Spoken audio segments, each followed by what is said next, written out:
మొత్తానికి చాలాసేపు వెయిట్ చేసిన తర్వాత లైన్లో అయితే అమ్మవారి దర్శనానికి దగ్గరగా అయితే వచ్చాము.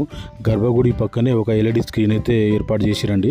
అందులో అమ్మవారి దర్శనాన్ని కూడా కల్పిస్తున్నారు. మొత్తానికి లైన్లో ముందుకైతే సాగుతున్నాము.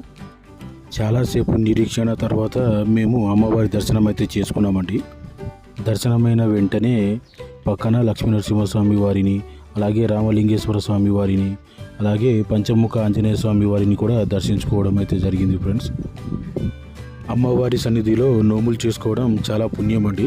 అందుకే పెద్ద సంఖ్యలో భక్తులు నోములు చేసుకుంటూ మాకైతే కనిపించారండి. అక్కడ నుంచి ముందుకు వస్తుంటే లడ్డు కౌంటర్ కనిపించిందండి. లడ్డు తీసుకుని ముందుకు వస్తుంటే ఉప్మా పెడుతూ కనిపించారు. సరే అని చెప్పేసి ఉప్మా తినేసి అక్కడ నుంచి బయలుదేరానండి. మొత్తానికి పార్కింగ్ దగ్గర వచ్చి చూడగానే ట్రాఫిక్ అయితే జామ్ అయి ఉంది. సరే అని చెప్పేసి బండి తీసుకుని ముందుకు రాగానే ట్రాఫిక్లో అయితే ఇరుక్కున్నామండి. మేము చాలాసేపు కష్టపడ్డ తర్వాత బయటికి అయితే రావడం జరిగింది.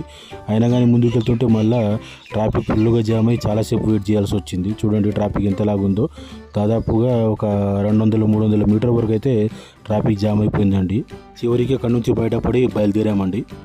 దారిలో టిఫిన్ చేసుకుని వెళ్దామని చెప్పేసి మా ఫ్రెండ్ అంటే సరే అని చెప్పేసి టిఫిన్ సెంటర్కి అయితే బయలుదేరామండి. మొత్తానికి టిఫిన్ సెంటర్కి అయితే రీచ్ అయిపోయామండి. మనము ఏం తీసుకోవాలో అర్థం కాక నేను ఒక ప్లేన్ దోశ, మా ఫ్రెండ్ 2 రాగి ఇడ్లీలు అయితే తీసుకున్నానండి.